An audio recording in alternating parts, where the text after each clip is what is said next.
We got a game today. I'm grateful for that. I'm doubly grateful because it's on at 7 o'clock and not at midnight. So that's very good.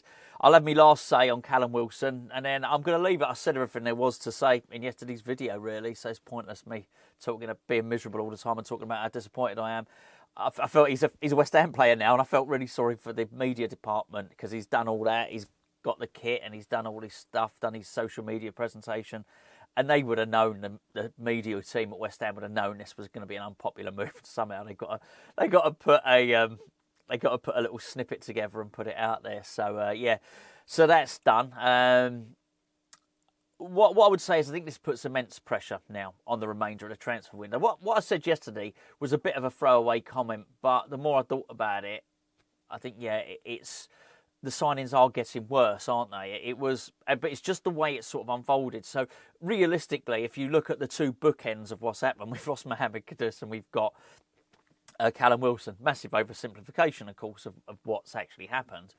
But they are getting worse. We got Magic Diouf, 20-year-old, up and coming, £20 million or whatever, and then we got 28-year-old. For free, okay, that's okay. And then now we've got this. It is getting worse. And that, obviously, I made a flippant comment that we're going to sign Teddy Sheringham and Tony Cottee next. Obviously, I don't think that's going to happen. But it does put massive pressure on the next signing. Because we can't be seen. It's not we can't be seen. It's not actually perception. Perception is not good, don't get me wrong. We have to fix the problems that are there with the squad. And if you'd have asked... Well, you didn't have to ask me. I've probably told you enough times on video what I considered to be the most important things at the end of last season. It was central midfield and striker. It looks like we're not going to do striker in terms of us getting basically getting the striker that's going to see us through for the next little while. We've gone from John Duran to Callum Wilson in less than 12 months. And it sort of probably highlights what we're looking at in terms of where the club are, and it's not good.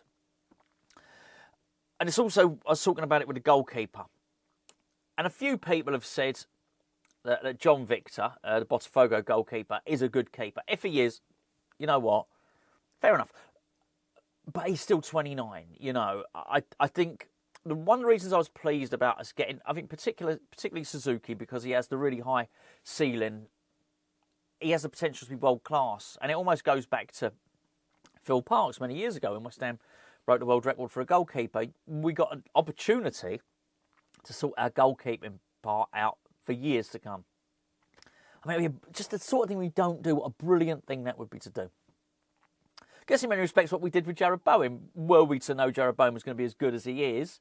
No, but we sorted that out for years, didn't we? And I think... I was expecting us to at least try and do the same with the striker. Because, all right, Scamacca didn't work out, but the profile of, in terms of his age, and he looked like a player that was going to improve, it was the right thing to do. You could even say the same with Sebastian Haller. I thought in this window we were going to improve the striking department. And we haven't. I mean, we just haven't. You can't really say that we have. Well, you can, but I don't think we have. And that's why the next signing, in terms of the midfield in particular, is really, really important. Because you might be able to sell this as a concept if it means Potter's going to go and be able to get... Here's the trick. To be able to go and get, whatever, a £40 million midfielder, whoever that might be, and keep Lucas Paquetá. Then you might start to look at it and think, actually, this team's better. Maybe not the striking department, maybe the team is better than last season. But it's going to have to be that, because if we don't... It's funny, because actually I said at the start of the transfer window, or at the end of last season, I said I was worried. I was nervous. I was nervous about the transfer window. No, I was nervous about our ability to sign players. I said, once we've signed a couple, I'll chill out. And I meant it when I said it. I did mean it when I said it. I'm not particularly chilled about it at the moment. I'm worried again. The Wilson thing has worried me. Now, I can be placated, but that's if we bring the right players in. If we continue to do what we're doing, because Callum Wilson's not the right striker, he's the available striker and a cheap striker and a convenient striker and all those things. If we do the same with midfield, then we've got problems. And I'm nervous again. I'm nervous again for next season. So that's all I'm going to say about it. I'm obviously disappointed for Callum Marshall, but I would be open to be proven wrong. But there's a lot of pressure on. There's a lot of pressure on Potter now to stick to his guns. Potter's going to have to be stubborn. Potter's going to have to do what many, as I mentioned yesterday, what many of them have done before, be it David Moyes or Sam Allardyce or whatever, and play his players and not the players that have been bequeathed to him, basically. And I hope that's the case. I really do. I hope that's the case. Anyway, that's that. Right, game tonight. Because I think I can hopefully be cheered up by that. I want to see something close to what we're going to see against Sunderland. Now, this is obviously, we do have an issue here because the goalkeeper and the midfielder are two really important positions. And you won't convince me that Potter did not want to have those in place for pre-season. He said it. Did he say goalkeeper and midfielder? No. But he said it was important to get his new players in early for pre-season. That's not happened. And they are really, really important positions. You've only got to look at what's happened, look at where we're deficient, and you obviously agree that that's a situation that needs sorting.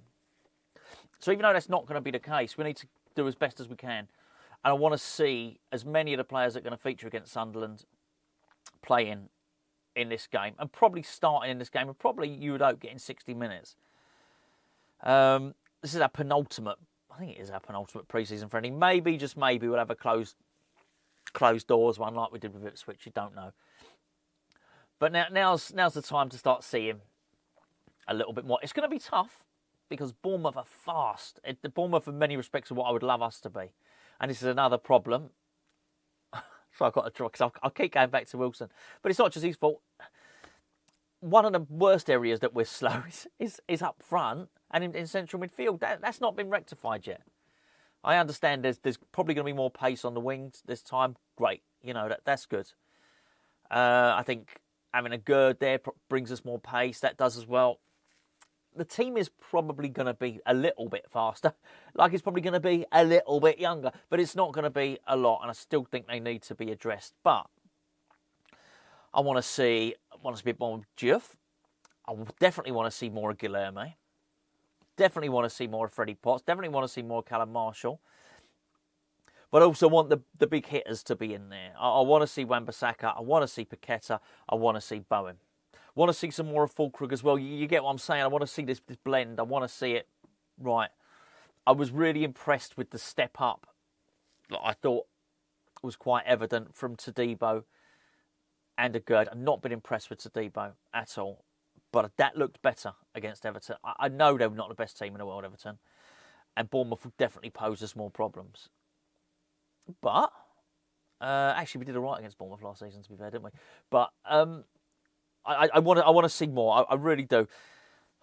You all know what we don't want to see. I would say what I don't want to see. I don't want to see a stagnant midfield. I do not want to see Speedo Rodriguez start. I really don't. I don't want to see a midfield with Rodriguez and Ward-Prowse and Souček. If one of them's got to be in there, fine. I would actually like to see Alvarez play in this game, because he had a really, really good tournament. And I think Alvarez could have a good season for us. I'm surprised no bids have come in for him, actually. Surprised no bids. He was so good. He was player of the tournament, wasn't he, in the Gold Cup? That's weird, isn't it, really? Anyway, I still think he's got a big part to play for West Ham, and I just think there should be some legs in there as well. I want to see Potts. So probably for this game, whether we'll see this or not, let me pick a team. Probably right to pick a team, innit? So we'll go, I guess, with Areola in goal, it would have to be. I would go with, I'm going to be a bit controversial here. I'm going to go with Todibo, right centre-back, Mavropanos, centre-back, and a Gerd left centre-back. That would be my choice for this. Left wing-back, I will start with Diouf, because he's going to needs the miles on the clock, I think. But I definitely would bring Guilherme on later on, whether it's in that position or not. I'd try and give Guilherme a half, actually. I'm even tempted to give him a start. Anyway, I'd be playing Wan-Bissaka, right wing back. What we got there? We got 5. I think got to play Paquetá. Got to play Alvarez and play Potts. See how that goes. See how that goes in there, and then I'd probably go with the Füllkrug and Bowen, something like that, something along those lines. That's not 12, is it? I'd go with something along those lines. I think, yeah. But something serious. That's what I want to see. I don't want to see players in there who are probably not going to feature. And by the way, I did think Kilman finished the game. Well, actually played for the majority of that when he was on the pitch against Everton. Thought he played really well. Thought he had Patterson in his pocket. But as Gio made the point to me when we did our Patreon show, that's one of the weakest players in that position. So anyway, there you go. I'll be whether I don't know if I'll do one straight away after the game. Well, I guess I can. Can't I? We finish at 9 o'clock. Yeah, we'll do a little review afterwards. Let's do that. Last day for our raffle. Last day. Mark Noble COVID shirt, as you know already. Match worn during COVID. It's got the NHS badge on it.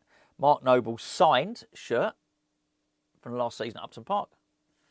And a Mark Noble captain's armband signed. £5 a ticket. Buy 2 tickets and you get the third free. We've had loads of winners already. Go and check out, it's all official. Go and check out our Hammers Chat raffle page. Link is in the description below. Literally, if you can't see it, there's a little arrow at the bottom. Point it, gives a little drop-down menu, and you'll find it somewhere in there, just below the description for this video. Right, enjoy your Sunday. Enjoy whatever naughtiness and silliness you're going to get up to. Gio's doing a watch-along. And I will be back, well, pretty much immediately after the game.